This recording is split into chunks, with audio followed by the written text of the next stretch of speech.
now we have seen what went behind the age of industrial revolution, what were the factors that exactly caused this change to happen. But we also have to realize how this industrial revolution impacted the society. What was its nature? And the major question that we have to find an answer to is what happened after industrial revolution. For that, we will delve into the impact of age of industrial revolution. So the first impact that we see is, of course, the growth of new cities, the growth of new towns, therefore the factor of urbanization. So after the factories were created, the factory system of production were created, the towns and cities started to grow around the factories. So the more the factories grew, we see a growth of towns and cities which were being built around these new factories. So there is an urban structure that is established around various urban, the focus of which was on the factories. Now, what automatically led to urbanization was the overcrowding of the cities. I mean, of course, imagine a situation where factories are growing. There are laborers who are mass migrating to get work in those factories. They are getting work in those factories and establishing cities and towns around them. So the more the cities and towns increased, the more we see the urban sprawl. So that is creating a factor of overcrowding in the cities. Now, this was also the point of time where England saw a boom in its population. But this population could also be sustained. So the growth in population could also be sustained. Why? Because we see that there are various industries that could feed this population. Now, after 1750s, there is a population explosion in Britain, and this could be sustained because the industries are growing and there is a large scale production that could provide livelihood to this sort of growth in population that is happening in Britain. So there is overcrowding in cities, but this is almost reciprocated with a positive change, which is providing an alternative livelihood. It is not like people are not getting, a way to support themselves. But very soon, what happened was, overcrowding reached to a level where these modern factors that were developing, whether it is new industries, factories, machines, innovation, work, that could not cope up with the overcrowding that was taking place. So various factors, modern factors, could not cope up with the increased amount of urbanization, with the increased amount of overcrowding in the cities.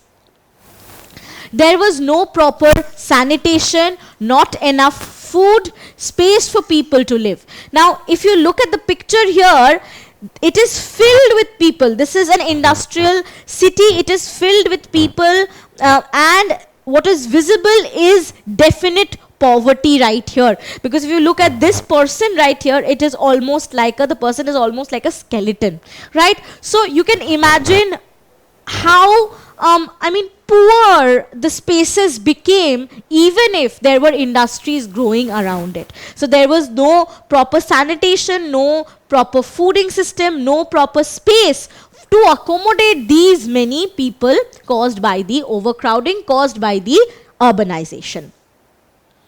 So we see that these urban spaces that had been growing in, around the factories, which was the new towns that were being established, were primarily worker towns, because these towns were for the people who would go to work in factories, and so that they could live close to the factories, the towns were established by them. So these were worker towns, and it almost became like urban slums because of the increased amount of population. So we can actually call this an urban slum because the situation of the people was not improving. Though the amount of people, the amount of mouths that was to be fed was increasing in a high number, the situation to provide these people with a good standard of living was not there yet. Now these factories that were coming up, who do you think was the backbone of these factories? Of course, it was its laborers.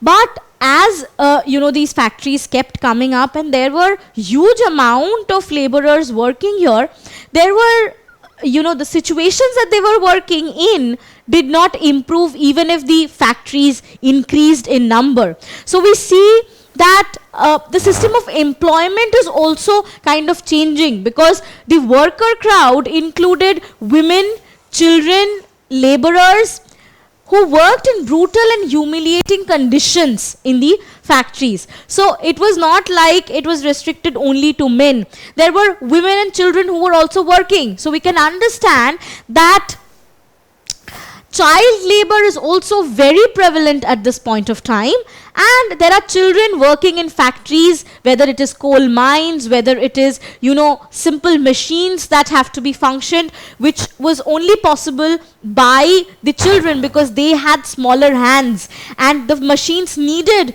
those fine hands to sort of make it function. Now, we see that therefore at this point of time, there were mostly children who were employed in especially mining industries, because their bodies were small and they could get into those smaller tunnels and gain out the coal from these mines. And they could easily reach down the deep, narrow path. But you can understand at what pace the industrial revolution increased, because the child labor that was being used at this point of time by these industries grew astronomically, because these were majorly children who were used for these particular industries like mining, without whom these mining industries couldn't function. Now we see that there are no labor laws against child labor or the mistreatment towards the workers in general. So there were no laws at all that could stop this kind of a situation, that could deal with the corruptions that happened with the workers, the laborers, the women, the children who were appointed in these factories. So we see that there were no restrictions on the working hours. So not only were these laborers working in very unsanitized situation, very humiliating conditions, brutal conditions, but there were also no restrictions as to how long they would have to work for. Maybe the work went on for 16 hours a day, more than that sometimes. So, the picture of industrial revolution was primarily as such that we could see the towns getting bigger, the cities getting bigger, the industries reaching to their heights, but all filled with black soot. So the children would not go to schools, but they would work in factories to gain money so that they could earn a livelihood. So that was the common picture in industrial revolution. As you can see here, the children are working in the factories right here, and here also they are working, they are actually making spindles, if you note here, with their small hands. They are actually rotating the thread right here in a factory. So all girls were appointed in factories like these, factories like lace making factories, where smaller, tidier hands were needed. So therefore, we see that there is a continuous mistreatment situation that is not exactly improving for the working class people. So this continuous mistreatment led to various protest movements which were crushed by the government brutally. So at this point of time, we see trade unions coming up who are asking for civil rights for the workers' rights as well, but they were crushed by the government. In these two pictures, iconic pictures, you can see how the women are leading the union movements right here, and because the women were also, large chunk of women were a part of this industrial revolution. So they led this change as well. And here you can see the revolutionary picture of a little child leading them. So children are also a part of that working force, and even they need rights because they need to be protected, and not just children but all workers. So that was a striving point that the working class reached towards as an impact to industrial revolution. There were no labor laws against child labor in the growing industrial cities. Is this particular statement true or false? The statement is true, because there were no charges that could protect the child from doing that labor. Now, at this point of time, when cities are, gaining importance, they are growing, there is a bustling economy that could support the city, we see that these cities are also becoming centers for education, centers for certain marked modern factors, for as they were becoming places where education was being provided to people. So we see schools where children are learning, and we also see the banking systems develop in these new cities. So these new cities became a center of new learning with the growth of schools and universities. And the towns became a hub of trading, finance and banking institutions, because now the factories were being built in towns and cities. So of course the money was also flowing right there. So banking systems were being established in these new cities and new towns.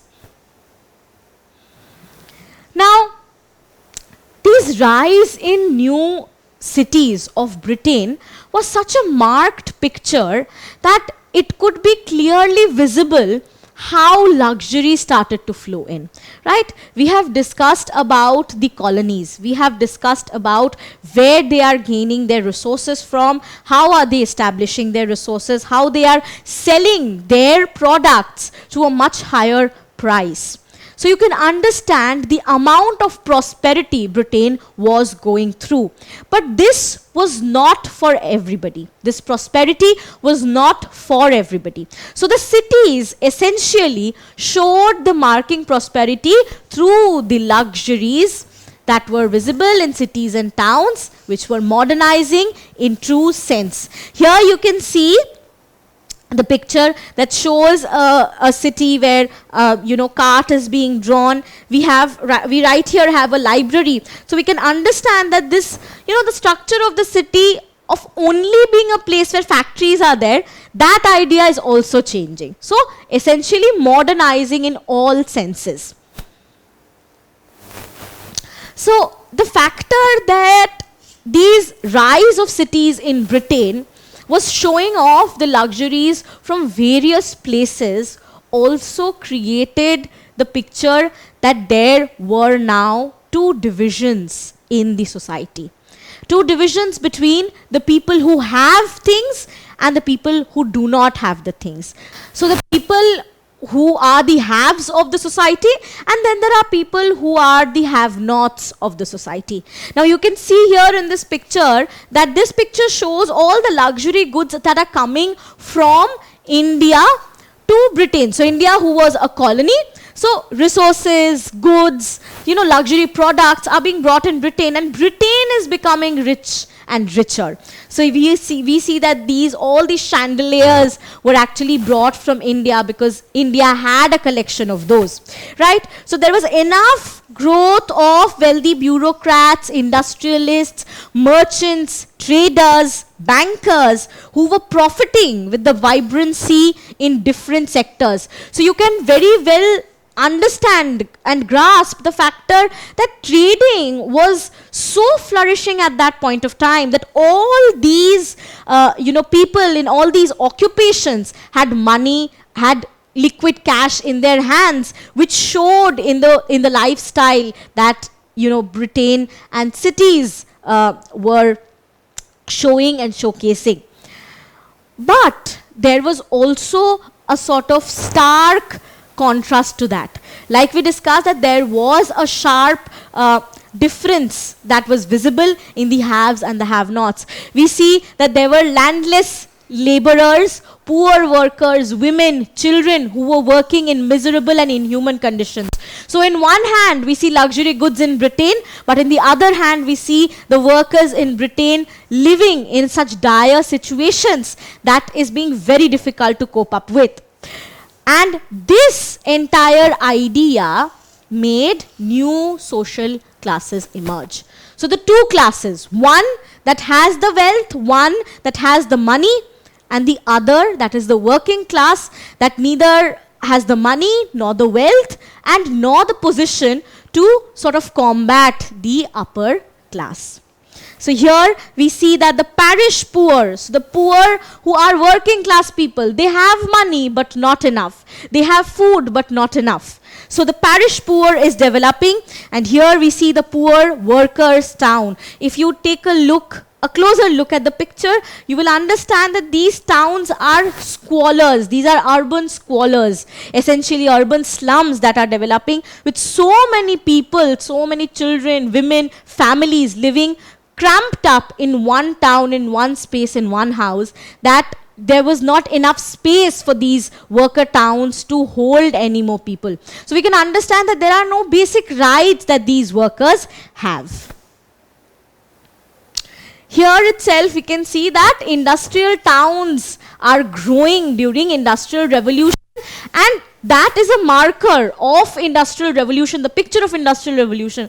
In this very picture on your screen, you can see the black soot of the chimney of a factory in some city, and the way the city is. So small houses, cramped up slums, and so many people. So these are also houses, this particular line, and these are also small houses, and people are living here as well. So there were people all across the cities. It was not like the cities and towns had, urban areas that were free of people. So the continuous mistreatment that the workers were going through, as we have seen, as we have discussed, that made them rise, and that made them voice their opinion to ask for their civil rights, to ask for their workers' rights. So now the workers were demanding for the situations to be changed.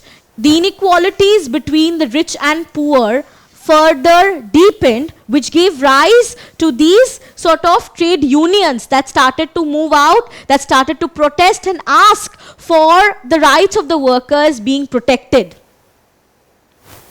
New trade unions, individuals and organizations sprang up, and they demanded reforms from the government that would look after its employee and also protect the rights that these workers would ultimately have.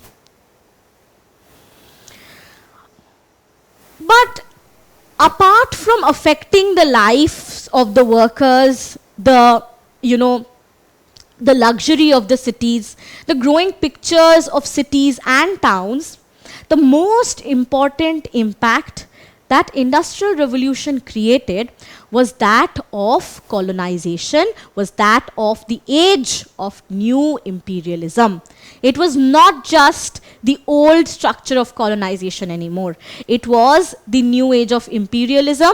Why? Because now the European countries, Europe was looking forward to establish overseas empires that it would hold political powers in. So we see that the age of machines would lead to the age of new imperialism, where European powers are actually fighting, and it's actually called the scramble of the world, where they would want more and more colonies that they could politically govern, and they could politically go ahead and take charge upon. So here you can see exactly the major world colonies in 1900 situated in this map, where various powers, European powers, are holding places in various colonies. So here we have Belgium, we have France, Great Britain, Germany, Italy, Netherlands, Portugal, Spanish, United States, as well as other places where there are various colonies. So these people have established colonies all over the world. Now, as the European countries wanted to move ahead and trade, we have to understand that adding up new colonies to their expansive overseas empire was also looked at as a very powerful move from their side that they would want to have, so that they would have a political stature in front of all the other European countries. So we see that this was a period of political expansion by the European powers during the 19th and the early 20th centuries. Now, the primary reason why these places were being taken or more areas were being colonized was, of course, because they wanted to show a political stature, they wanted to gain more territories under them. But now there was a need for new markets. There was a need to have places where so many products that are created in home can be sent, from which they can make a profit out of it. So as the industrial capacity, because of the Industrial Revolution, increased the production capacity in the Western states astronomically, the European colonizers, European countries wanted to establish market overseas where they could sell these products. Otherwise, producing these many products with the production capacity that they had at that point of time was pointless. So we see that there is an enormous hunger of raw materials to satisfy the demands. Now, in order to keep on with the production capacity, in order to deliver the products that they are making, to re-deliver them, they will have to make the products. And it is always better to make products with cheaper raw materials that you can procure cheap. Basically, raw materials that would come from the colonies were procured very cheap. They would have to pay a very nominal amount. So the European countries now focused on bringing the raw materials from the colonies as well. So the colonies not only became raw material providers, but also became the markets for their goods. So we see that the Western powers sought colonies where raw materials was in abundance that they could take away and they could appropriate at little or no cost. So raw materials were being procured at little or no cost, and along with it labor, along with it various other services that was being taken from the colonies, and the colonies provided them with a vast market that they could explore now that they had taken up even the political charge of the colonies. Thus we see that the impact and the stature of the impact that Industrial Revolution created was not only social but was also economic, and due to many reasons also importantly political, that would shape the world order that was to come. Don't forget to subscribe to our channel and hit the bell icon. You can also register for free at DeltaStep.com or download the DeltaStep app to get access to all our 5,000 plus amazing videos as per your school syllabus. Master each topic with our adaptive practice technology, get million plus questions with step-by-step solutions and unlimited mock tests. Get all your doubts resolved instantly, learn via games and win amazing prizes like PlayStations and iPads. So at DeltaStep, learning is not just fun and easy, it is rewarding too. So register for free now.